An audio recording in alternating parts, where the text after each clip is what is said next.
Très heureux de vous retrouver en ce début de semaine, mesdames et messieurs. Bonsoir et bienvenue à ces grandes éditions de journal dont voici les sommaires.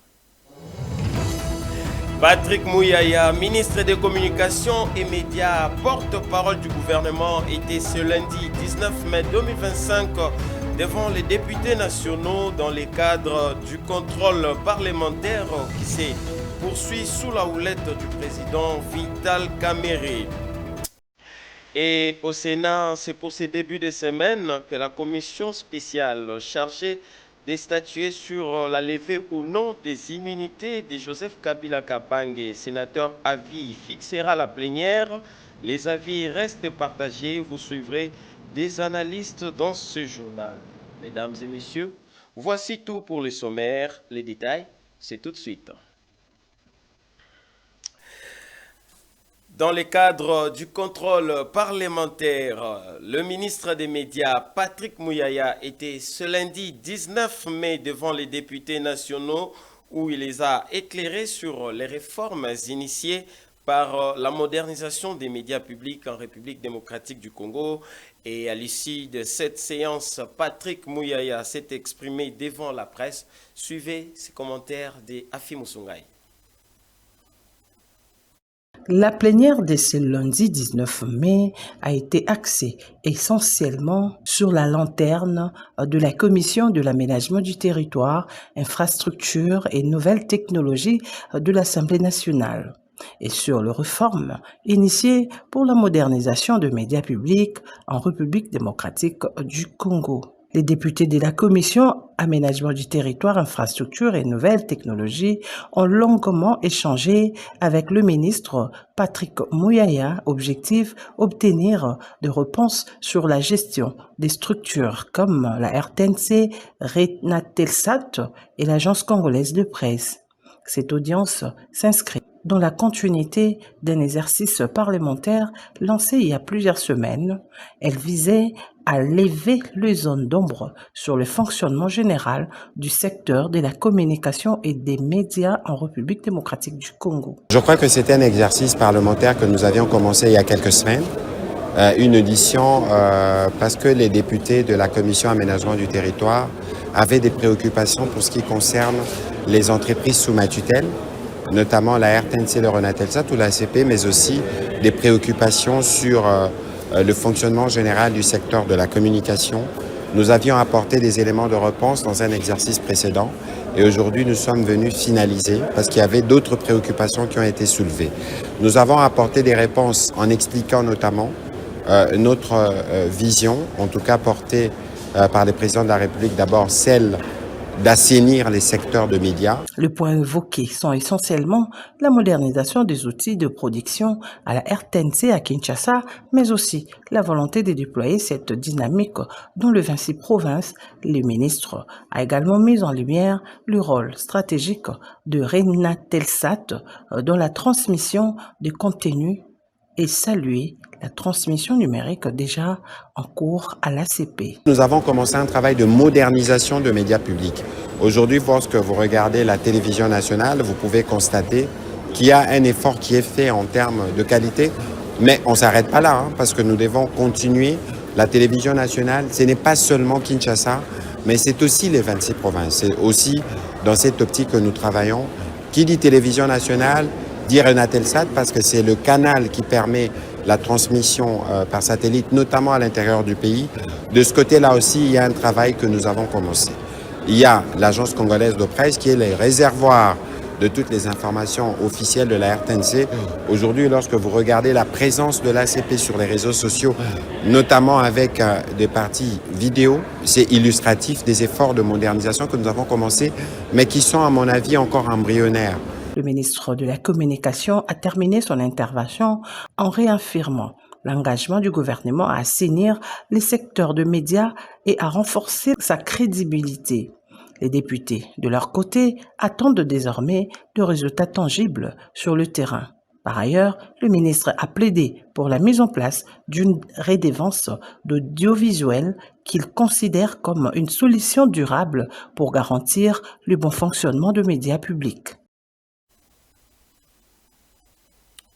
Je l'ai également dit dans les titres, la levée des immunités du sénateur à vie Joseph Kabila Kabange au Sénat continue de faire parler les Congolais. Pour Basile Okoko et Arsène Mbumba, deux analystes politiques, il y a vice de procédure car l'article 8 de la loi portant statut de l'ancien président est clair à ces sujets.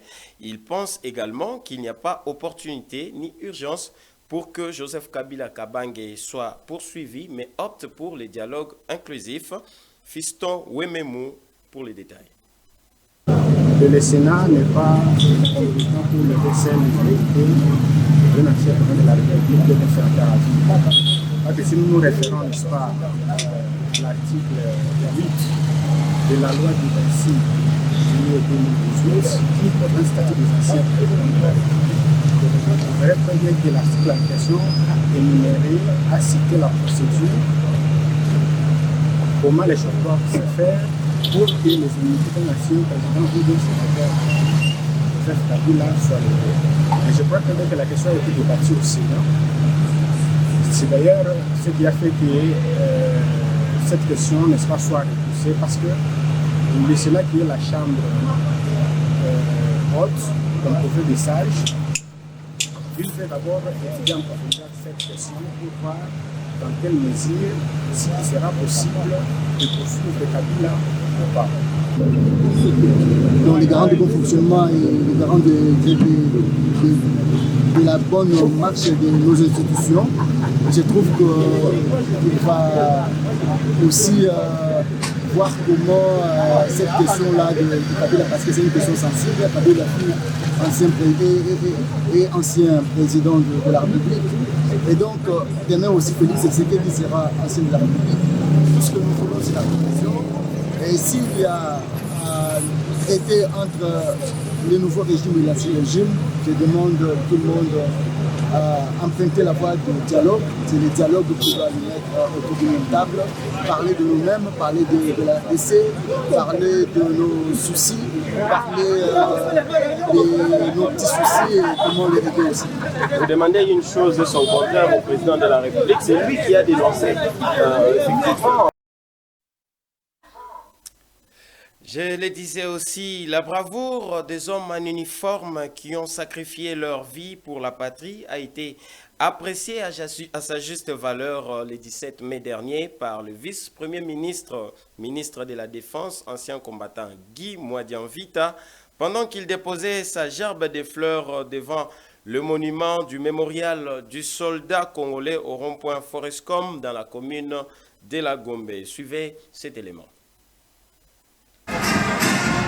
C'est ici, à la place du mémorial du soldat congolais érigé au rond-point Forescom dans la commune de la Gombe, que le vice-premier ministre, ministre de la Défense nationale et des anciens combattants, Guy Kabombo Mwadianvita, accompagné du chef d'état-major général, le lieutenant-général Jules Banza, ainsi que le haut fonctionnaire des FARDC et de la PNC, que la commémoration de la journée nationale dédiée au FARDC a eu lieu. Dans un climat empreint de solennité, un culte œcuménique a été organisé pour rendre hommage aux soldats congolais tombés sur le champ d'honneur et ceux qui servent encore sous le drapeau au prix du sacrifice ultime. Les aumôniers militaires représentant des différentes confessions religieuses ont par une prédication salué la bravoure des FARDC qui ont sacrifié leur vie pour servir la patrie. Au nom du commandant suprême des FARDC, le chef de l'État Félix-Antoine Tshisekedi Tshilombo, le vice-premier ministre, ministre de la Défense nationale et des anciens combattants, maître Guy Kabombo Mwadianvita, a déposé une gerbe de fleurs devant le monument du mémorial du soldat congolais, saluant les efforts consentis par les FARDC pour préserver la souveraineté nationale et sauvegarder l'intégrité territoriale et l'élan patriotique manifesté par les patriotes Ouazalendo. Il s'est exprimé en ces termes.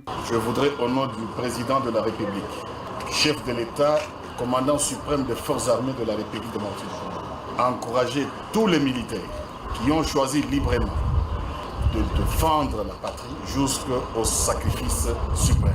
Nous saluons également la volonté affichée de Ouazalendo, force de défense pour la défense de la patrie, pour leur élan patriotique qu'ils ont montré jusqu'aujourd'hui.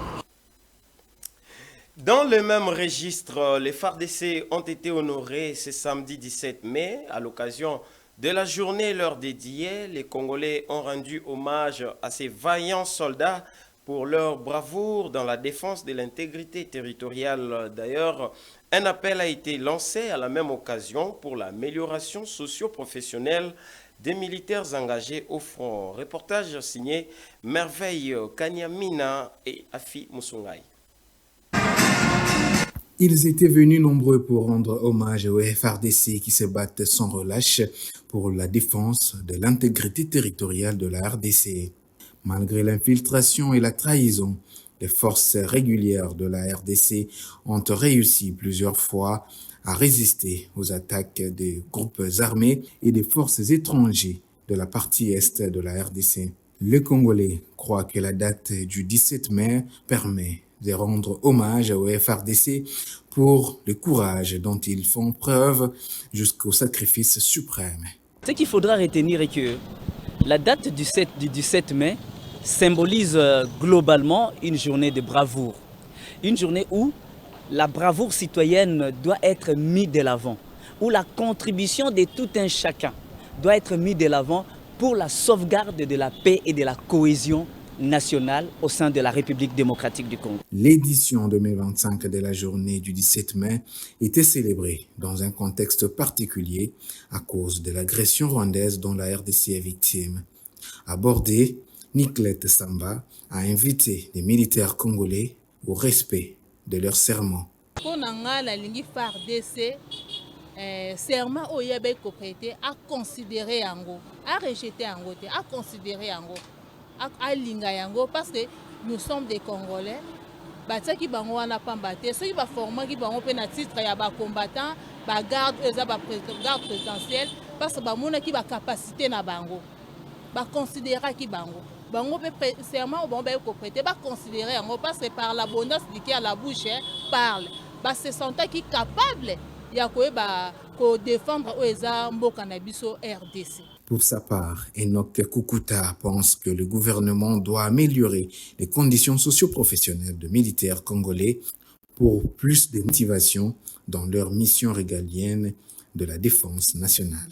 Nde toyokaka nde balobaka ba détournement na armée esala biso motema pasi bakotina mbongo po ikene na fond bapesa basoda koyoka ba détourner yango ekena bapusha bakonzi mosusu ezo décourager pe bato baza na terrain basoda o baza na terrain po babunda malamu eloko wana vraiment toyosenga na mokonzi mboka asala vraiment effort ya kotindaka basoda na biso libanda bakenda kozwaka formation et ça l'a vraiment bien. Pour rappel, la journée du 17 mai était célébrée depuis 1997 comme étant la journée de la libération, allusion faite à l'entrée à Kinshasa des hommes de l'Alliance des forces démocratiques pour la libération du Congo, AFDL en sigle, une coalition rebelle qui a écarté le maréchal Mobutu du pouvoir après 7 mois de combat.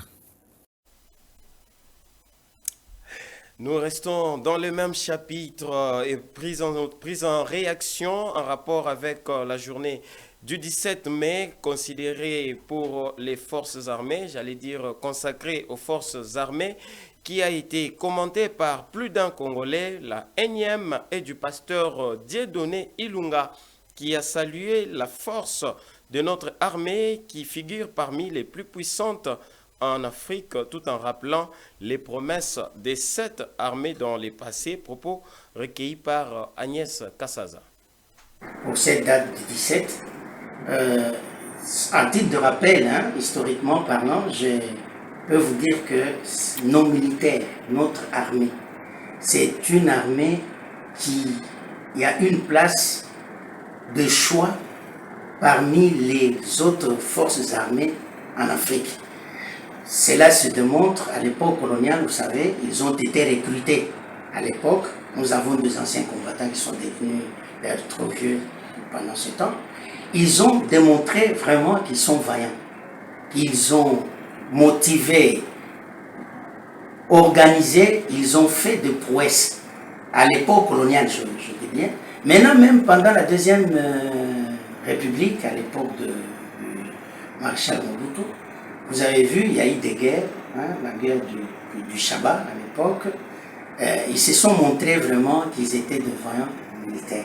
Donc, pour le moment, si vous dites qu'est-ce qui peut être fait dans le sens de de montrer la faiblesse. La faiblesse vient de cette démotivation qui entre dans nos militaires pour ne pas terminer la guerre qui sévit à l'Est depuis plusieurs années. Changeons maintenant de chapitre pour parler des affaires sociales. Notez que les sinistrés des pluies diluviennes dans les sites des déplacés de Beni au Nord Kivu viennent de bénéficier d'un lot de vivres et non-vivres du gouvernement central par l'entremise de la ministre des Affaires sociales et Actions humanitaires, Madame Nathalie Aziza Mounana, pour soulager tant soit peu à leurs besoins. Ce lot a été remis au gouverneur militaire du Nord Kivu, M. Évariste Kakule. Suivez les détails avec Agnès Kassaza. Les gouvernements congolais, par les biais du ministère des Affaires sociales, Action humanitaire et Solidarité nationale, vient d'apporter son soutien aux sinistrés de pluies diluviennes dans les sites de déplacés de Beni dans la province du Nord Kivu. Le secrétaire général d'intérim aux actions humanitaires, Dr André Kassogo, qui a conduit la délégation du ministre Nathalie Aziza Mounana, a remis au gouverneur militaire du Nord Kivu, Évariste Kakule, un lot de vivres et non-vivres, notamment des tôles et clous, des pagnes pour les femmes sinistrées, de médicaments et matériels chirurgicaux et poches de sang. Il a par la même occasion annoncé l'arrivée très prochainement de la ministre des Affaires sociales afin de constater de près la situation. Aziza Mounana Nathalie a demandé de servir un peu de l'eau de matériel dans un premier temps, alors qu'elle voulait elle-même venir pour qu'elle compatisse avec ces personnes-là. Je vous donne symboliquement, il y a des tôles, il y a les médicaments, il y a des petits matériels chirurgicaux, il y a des pagnes pour les mamans et le reste ce sont des médicaments il y a des poches de sang. Ici il y a les thermomètres thermiques et les stéthoscopes. Ça c'est les boîtes pour les herniographies quand on est dans la salle d'op. Et ça c'est les pagnes pour les mamans qui souffrent dehors. C'est ça l'échantillon que nous avons voulu les mettre pour que les nécessiteux présents puissent en bénéficier en attendant l'arrivée de son Excellence elle-même. La coordonnatrice principale du gouverneur du Nord Kivu en charge des actions humanitaires a exprimé au nom du gouverneur sa profonde gratitude envers la ministre Nathalie Aziza Mounana en faveur de la population du Nord Kivu. On parle autre chose. Un atelier a été organisé afin de dénicher les besoins sécuritaires prioritaires de la ville-province de Kinshasa sur la résolution 1325 du Conseil de sécurité des Nations Unies. L'objectif de cet atelier est bien sûr de permettre à la ville-province de Kinshasa d'avoir son plan local d'action de la résolution 1325. Agnès Kassaza nous revient.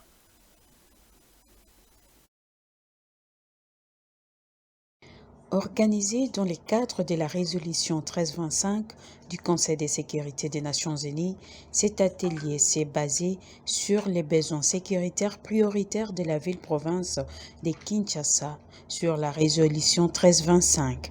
La République démocratique du Congo a un plan d'action national élaboré et validé par tous les acteurs en place, celui de la troisième génération, pour le coordonnateur national du suivi de la mise en œuvre de la résolution 1325 des Nations Unies sur femmes, paix et sécurité, Didier Lapierre.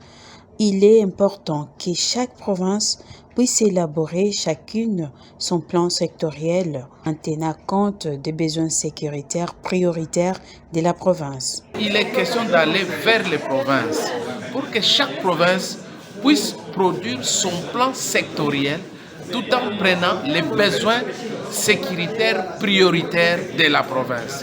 Donc, sur base du plan national, nous allons voir quelles sont les priorités qui concernent la province. Et c'est la raison pour laquelle nous commençons cet exercice pour l'année 2025 au niveau de la ville de Kinshasa. Donc, la chef des divisions urbaines en charge du genre famille et enfants de la ville-province de Kinshasa, a salué le travail de cet atelier qui a consisté à préparer un autre plan de travail annuel pour la résolution 1325. C'est une résolution des Nations Unies qui concerne la femme, la paix et la sécurité.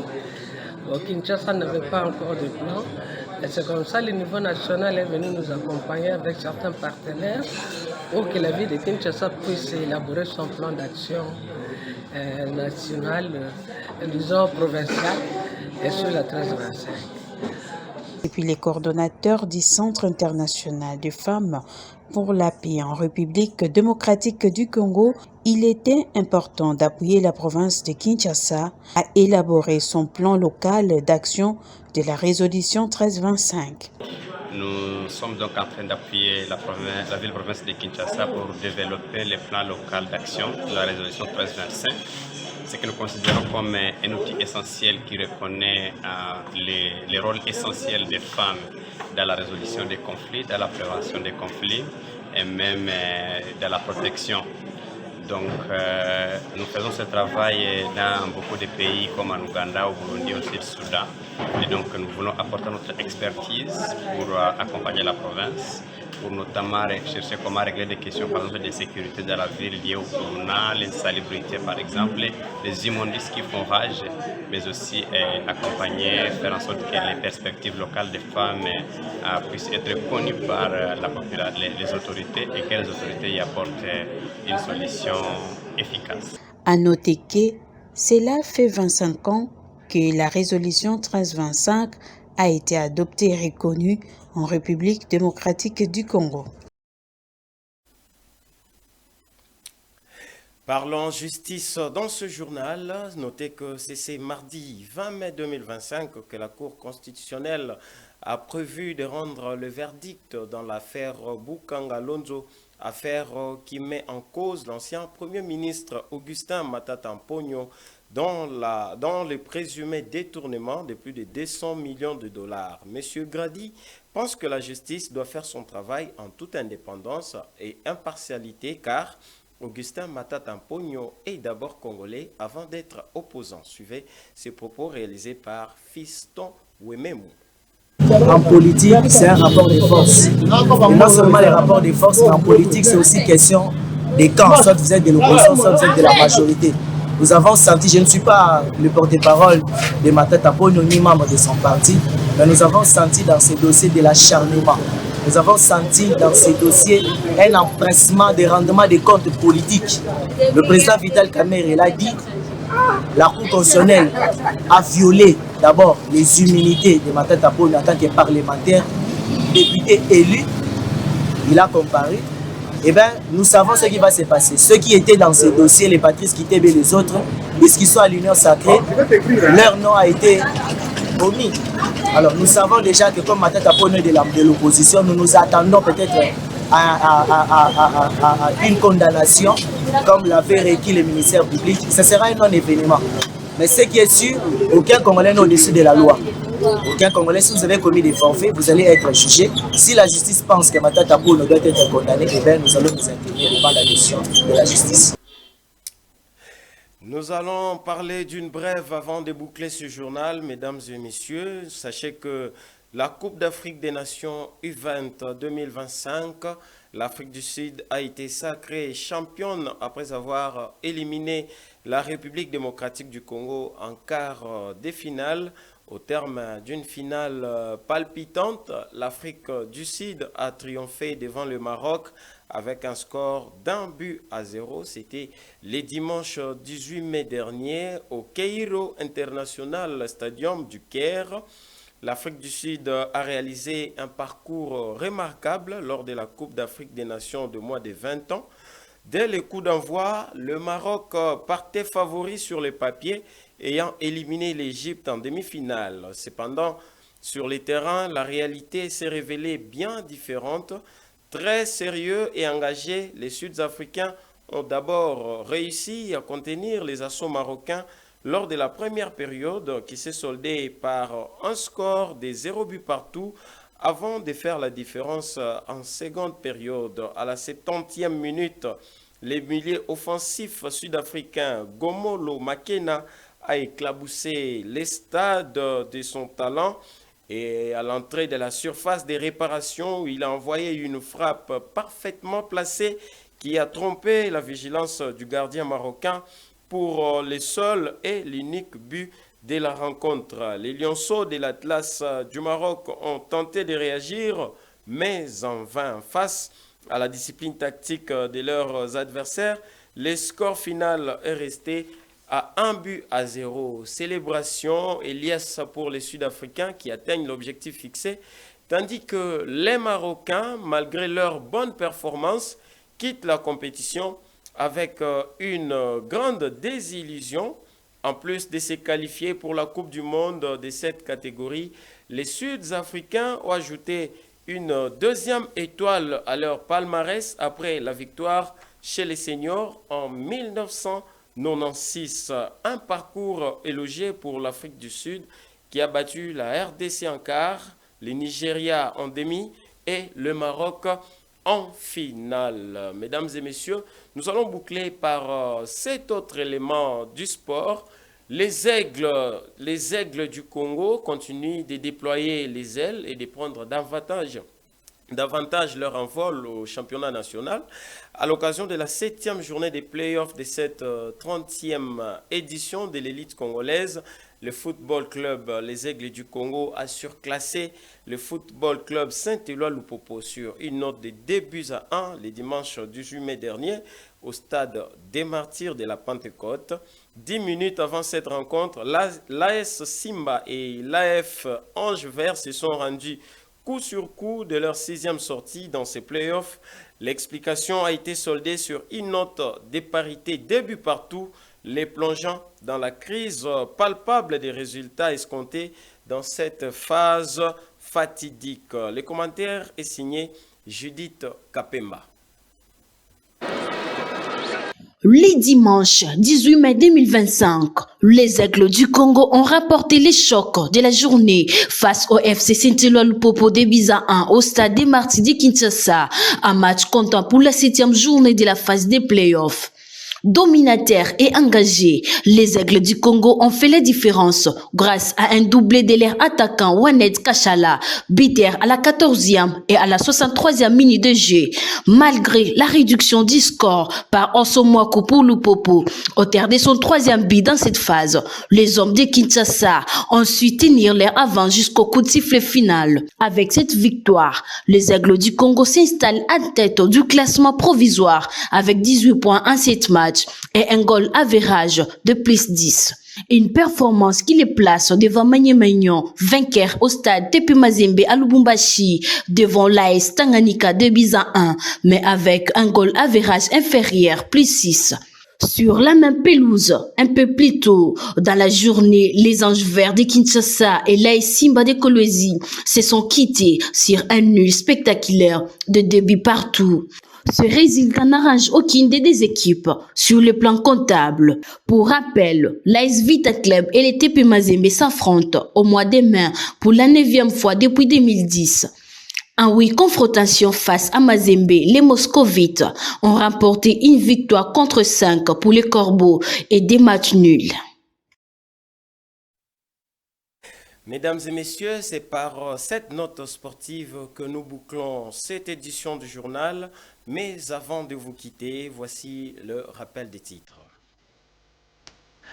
Patrick Mouyaya, ministre des Communications et Médias, porte-parole du gouvernement, était ce lundi 19 mai 2025 devant les députés nationaux dans le cadre du contrôle parlementaire qui se poursuit sous la houlette du président Vital Kamerhe. Au Sénat, c'est pour ce début de semaine que la commission spéciale chargée de statuer sur la levée ou non des immunités de Joseph Kabila Kabange, sénateur à vie, fixera la plénière. Les avis restent partagés. Vous avez suivi des analystes politiques dans ce jour. Mesdames et messieurs, c'est tout pour ce journal. Merci pour votre fidélité. Merci de nous avoir suivis. Restez branchés sur la RTVL. pas avec le tissu. Merci.